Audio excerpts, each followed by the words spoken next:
ibihe byiza nanone kuri wowe ukomeje gukurikira ibiganiro bikomeje kukugeraho ahangaha kuri iyi channel yitwa Tiger the Great. Nanone mbangarutse kugira ngo nguhe showbiz update, mubwire amakuru abayiriwe ari kuvugwa agiye atandukanye. Ndaza kukubwira ko uwitwa Lana Purero kugeza ubu ngubu yamaze guteguza abakunzi b'indirimbo bari bategereje ari benshi, ni nyuma yuko bamwishyuzaga indirimbo mu gihe kigera ku mezi 11 yose nta ndirimbo asohora. Ndaza kukubwira ngo byifashe bite, indirimbo agiye gusohora bimeze bite. Ariko nanone muri Uganda yitwa Weasel guturuka mu itsinda rya Good Life, kugeza ubu ngubu polisi yatangiye kumukurikirana kubera ko yakoze icyaha cyo kuba yarakubise umukozi wari ushinzwe kumukorera amasuku iwe. Turaza kureba ngo ese byifashe bite.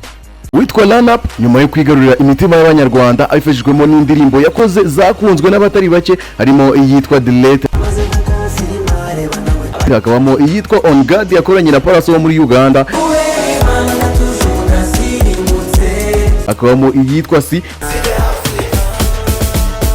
ndetse n'iyitwa Tsunami yamaze hafi umwaka wose 2025 ariyo iyoboye izindi zose mu ndirimbo zikunzwe hano mu gihugu cy'u Rwanda. N'ubu ngubu igikunzwe cyane n'abatari bake.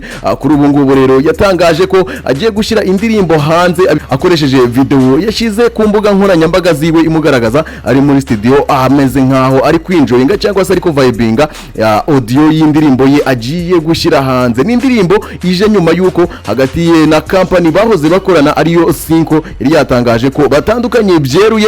Ni nyuma yuko aba bombi bari batangaje ko bananiwe kumvikana, dore ko Lana yasabwaga kwishura miliyoni zigera kuri 17 iyi company ya Cinco yo muri Nigeria yamufashaga mu muziki we. Hanyuma nanone akaza gutangaza ko yabonye amafaranga atazayabona yo kuba yakwishura iyi company, bakaba bahitamo rero guhagarika amasezerano igihe kitageze. Ku masezerano yahagaritswe muri uku kwezi kwa 4, ariko nanone uwitwa Lana ashimirwa n'iyi company ya Cinco kuba barafatanyije urugendo. Lana rero yatangaje ko bishoboka ko yaba agiye guhindura izina ry'ubuhanzi agatangira bundi bushasha. Akibitangaza ibi yanahise abikora dore ko ku itariki 14 z'uku kwezi kwa 4 aribwo yahise afungura YouTube channel yiwe imwanditseho akayita n'ubundi Lana, ariko kugeza ubu ngubu ntago yari yatangaza niba azakomeza gukoresha izina Lana, ariko YouTube yo yamaze kuyihindura kuko ubu ngubu imaze kurebwa na miliyoni 1,258 kuva yayifungura ku itariki 14 z'ukwezi kwa 4 umwaka wa 2026.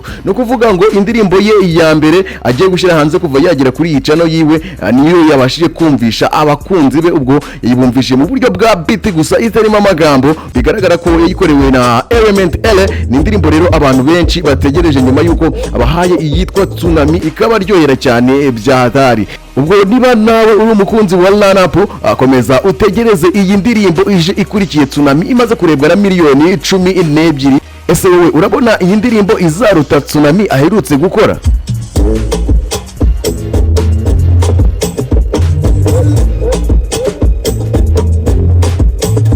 Naho Uganda uwitwa Weasel ubu ngubu polisi yatangiye kumukurikirana kubwo ikirego cyuko hari uwamureze ko yamukubise ndetse akamutera ibikomere bikomeye cyane, ariko bikarangira ngo anamufungishije umunwa ngo ntazabivuge. Reka tubyinjiremo nabyo turebe ngo ese byagenze bite.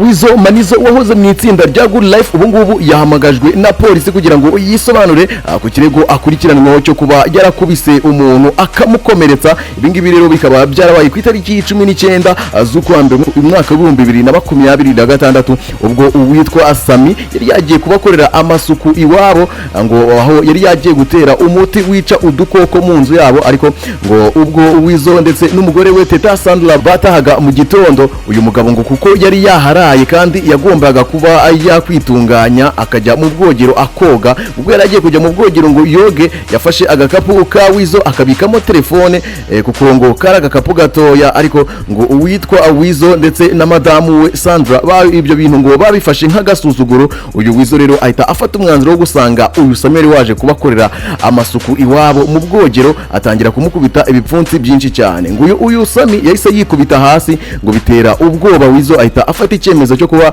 yamujyana ku bitaro byari biri hafi aho ngaho. Hanyuma Weasel ngo ahamugejeje bamugira inama yo kuba yamujyana ku bitaro bikuru kugira ngo yitabweho, kugira ngo ataza kumupfiraho. Ngagezeyo uyu Weasel ngo yishyuye amafaranga menshi kugira ngo bataza kuvuga ibyabaye. Ubwo yayishyuye abaganga, aho uyu nguyu bavuze ko ari impanuka yakoze byatumye agira ikibazo mu nda, aho kuvuga ukuri kuko yakubiswe na Weasel. Bivuga ko Weasel yishyuye amafaranga agera kuri miliyoni 8 kugira ngo abaganga bahishire icyo cyaha, ariko nanone bakaza kwemerera uyu Sami kuba bazajya bamuha amafaranga y'indishi y'akababaro, hanyuma ndetse bakanamutangiriza business zamutunga we n'umuryango we, ariko ntazavuge ibyabaye, ntazatangaze ko Weasel yamukubise ibipfunsi byinshi. Nyuma yaho rero ngo uyu mugabo ngo yaje gutangaza ko aya mafaranga Teta yayahagaritse. Ubwo Teta n'umugore wa Weasel ngo batakiyamuha. Yabitangarije mu kiganiro yagiranye na Sanyuka TV, aho rero yatangaje ko aya mafaranga atakiyabona. Teta Sandra nawe mu kiganiro aherutse gukorana n'ikinyamakuru Exclusive Buzzer yatangaje ko uyu mugabo ngo nta kibazo afite habe na gitoya, ahubwo kuba abona ayo mafaranga aturutse mu muryango wabo ngo yabigize nka business, cyane ko ahora abasaba ayo mafaranga ya buri gihe. Yagize ati ameze neza cyane, avuga Sami uwo ngo wakubiswe na Weasel, ahubwo ngo yabihinduye business. Ndashaka ko abereka gihamya cy'ibyo avuga, agomba kuza akatwereka ibyo bikomere avuga ko yatewe n'umugabo wanjye wamukubise. Rero akaba we abyita ko ari inkuru uyu mugabo akomeje guhimba. Uyu Sami yatangaje ko Teta Sandra yamukangishije ko naramuka abashize hanze akarega umugabo we Weasel, azahita nawe avuga ko ngo igihe yavaga mu rugo iwabo ngo yagerageje gufata umukobwa wabo ku ngufu, ngo nabo bakaba bazahita bamugerekaho icyo cyaha cyo kuba yaragerageje gusambanya umwana wabo. Nuko nguko uwitwa Sami yakomeje gucecekeshwa kugeza ubwo rero yatanze ikirego cye kuri polisi. Kugeza ubu polisi ya Uganda yatangiye gukurikirana uwitwa Weasel kugira ngo icyo cyaha barebe bagihere mu mizi, barebe koko niba yaba yarakubise uyu mugabo Sami akamuhohotera ubwo yaje gukora amasuku mu rugo iwe ku itariki 19 z'ukwa mbere umwaka wa 2026. Nje ndi Tiger the Great Flowinga, njye nkugezaho amakuru agezweho cyangwa se breaking news muri showbiz, haba iyo mu Rwanda ndetse n'iyo hanze.